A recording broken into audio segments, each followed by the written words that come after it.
Dəyərli abituriyentlərimiz, çox maraqlı OTK sualın izahını təqdim edirəm. Sona qədər izləyin, çox şey qazanacaqsınız. Baxın, deyir cədvələ əsasən yanlış bəndi müəyyən edin. Baxın, deyir ki, gətirdin feilin iki şəklini düşünülə bilər. Bəli, bir əmr şəklində, deyirəm, gedin çantanı gətirdin. Əmr edirəm, ha, sözün kökü gətir, tılda əvəzlənməsi baş verir, gətirmək sözü, bunu da sənə şəxs olmalı. Bir halda bu feilin əmr şəkli. İkinci hal necə ola bilər? Sildim. Deyirəm, sən dünən çantanı gətirdin, xəbər şəklində. Gətir sözün kökü, d zaman və n-da şəxs olmalı. Bir halda əmr şəklindədir, bir halda xəbər şəklində, elə deyilmi? Bu doğrudur. Deyirəm, qaçırdı feilin iki zamanı düşünə bilər. Bəli, deyirəm ki, o səhər buradan qaçırdı. Qaç sözün kökü, zamandır hissəcik.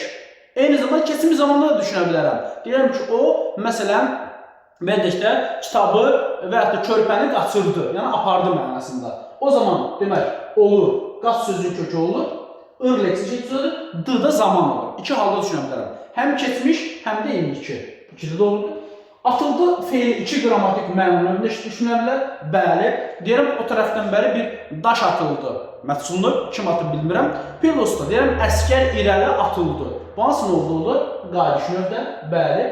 Qazanda feilin təsdiqlənmə iki formasını düşünülə bilər. Təbii ki, doğrudur. Deyirəm ki, məsələn, yer qazanda mən, məsələn, qızıl tapdım.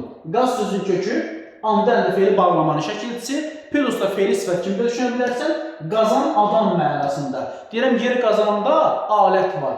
Qaz sözün kökü, an feili sifət, dadə ismi yerli kalının şəkilçisi. Həm feili sifət, həm də feili bağlama. Doğrudur. Deyiləsi feilin iki şəklini düşünə bilər. Bu yanlış ifadədir. Biz bunu feili sifətdən qarışdırmamalıyıq. Çünki mənə feilin şəkillərini deyir. Bu ancaq feilin lazım şəklindədir. Elə deyilmi? Söz deyiləsidir. Deyiləsi söz feili sifət daha. Feili sifət feilin şəkillərinə aid deyil. Mənə feilin şəkilləri lazımdır. Əmir, arzu, vacib və s. Bu söz ancaq və ancaq feilin lazım şəklindədir. Heç bir halda digər şəkildə düşünə bilmərəm. Ona görə mənim yanlış variantım olacaq D variantı. Bu cür videoların davamı üçün mütləq kanala abunə olub, bəyənib, paylaşıb, rəy yazmağı unutmayın. Təşəkkür edirəm.